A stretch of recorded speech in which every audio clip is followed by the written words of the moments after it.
আজ ভাঙড়ে হাই মাদ্রাসা অভিভাবক প্রতিনিধি নির্বাচনের অভিভাবকরা যে নমিনেশন করবে তার দিন ছিল। ইন্ডিয়ান সেকুলার ফ্রন্টের পক্ষ থেকে 6 জন অভিভাবিকাকে ঠিক করা হয়েছিল এই অভিভাবক নির্বাচনে প্রতিদ্বন্দ্বিতা করার জন্য।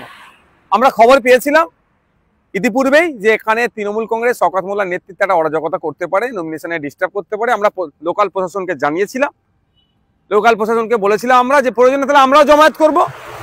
ভাঙড়ের জমায়েতের দিকে তো আইএসএফ পিছিয়ে নেই, তখন প্রশাসনের পক্ষ থেকে জানানো হয়েছিল কেউ জমায়েত করতে পারবে না, সবাই শান্তিপূর্ণভাবে এসে জমায়েত, যার অভিভাবকরা তার প্রস্তাবকদেরকে নিয়ে এসে নমিনেশন করাবে।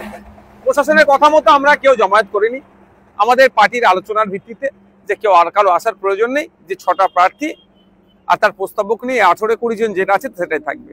আমরা কি দেখলাম, প্রশাসন যে কথা ডিরেক্ট বলেছিলেন আমাদের জন্য, সেটা হয়তো বিরোধীদের জন্য সে কথা তারা রাখতে পারলেন না।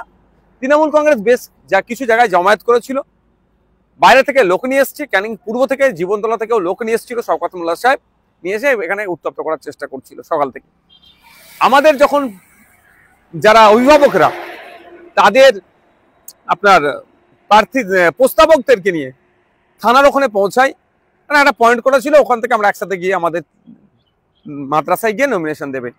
আমরা ভিডিও দেখতে পেলাম, আমাদের কাছে ফুটেজও আছে, থানার মধ্যে থেকে তৃণমূল কংগ্রেসের আহসান মোল্লার নেতৃত্বে, যে আহসান মোল্লা শওকত মোল্লার ঘনিষ্ঠ, তাদেরকে টেনে বার করে নিয়ে যে মারধর করার পরে প্রশাসন সবাইকে যাদের আক্রান্ত হয়েছে, যারা থানার মধ্যে ছিল, থানার কম্পাউন্ডের মধ্যে ছিল, তাদেরকে বার করে দিল, মারধর করেছে, মহিলারাও বাদ যায়নি। প্রশাসন বললেন যে কাউকে জামায়াত করতে দেব না, নিশ্চিন্তে থাকো। প্রশাসনের কথায় আমরা কোনো জমায়েত করলাম না, উল্টে আমাদের কর্মীরা, আমাদের অভিভাবকরা আক্রান্ত হলো। আমরা এই বিষয়টা ছাড়বো না, থানার ওখানে হচ্ছে, থানার কম্পাউন্ডের মধ্যে, যে থানার সামনে হচ্ছে, থানার সিসিটিভি আছে, সেই সমস্ত নিয়ে এটার শেষ দেখে আমরা ছাড়বো, 1 নম্বর কথা।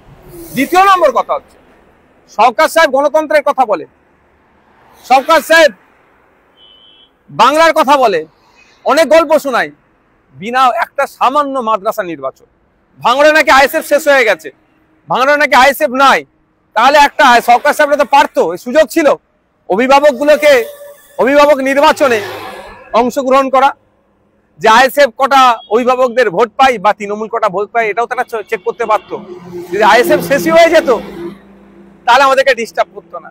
আমাদের কর্মীরা আঘাত পেয়েছে, আমাদের কর্মীরা হসপিটালাইজ আছে, ট্রিটমেন্ট করতে নিয়ে গেছে ব্যাপকভাবে, যেমন মহিলারাও আমাদের বাদ যায় না। কিন্তু এর জবাব আমরা দেবো, এটা আমরা ছাড়বো না গণতান্ত্রিক প্রক্রিয়াতে। আমরা প্রশাসন আজকে যে আচরণ করেছে, তাহলে আগামী দিনে প্রশাসনের কতটা ভরসা সাধারণ মানুষ করবে, প্রশ্ন থেকে যাচ্ছে।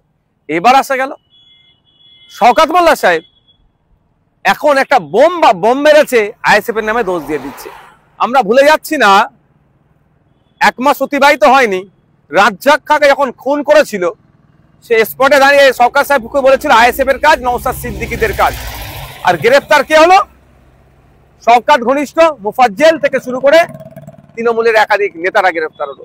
এক্ষেত্রেও পুলিশ যদি সঠিক তদন্ত করে কারা বোমাবাজি করেছে, কারা ভাঙড়কে উত্তপ্ত করার চেষ্টা করছে, তাহলে দেখা যাবে শওকত সাহেবের ঘনিষ্ঠ লোক অ্যারেস্ট হচ্ছে, গ্রেফতার হচ্ছে বোমাবাজির কারণে। শওকত সাহেব দ্বারা যখন গণতন্ত্র আক্রান্ত বিপন্ন, সেই সময় শওকত সাহেব দেখছেন একটা বোমাবাজি করিয়ে দিয়ে আইএসএফ এর নামে দোষটা চাপিয়ে দেবো। বাংলার মানুষও বুঝতে পারছে, ভাঙড়ের মানুষও বুঝতে পারছে ভাঙড়ে কে অশান্তি করছে এবং নটোরিয়াস ক্রিমিনাল সার্টিফিকেট কার আছে আর কে বোমবাদী, এই সার্টিফিকেট মমতা ব্যানার্জি দিয়েছে। তবে এই নোংরামি, এই অরাজকতা, এই অগণতান্ত্রিক পরিবেশ বেশি দিন আর নয়। এটা শুধু ভাঙড় থেকে নয়, বাংলা থেকে আমরা নির্মূল করব।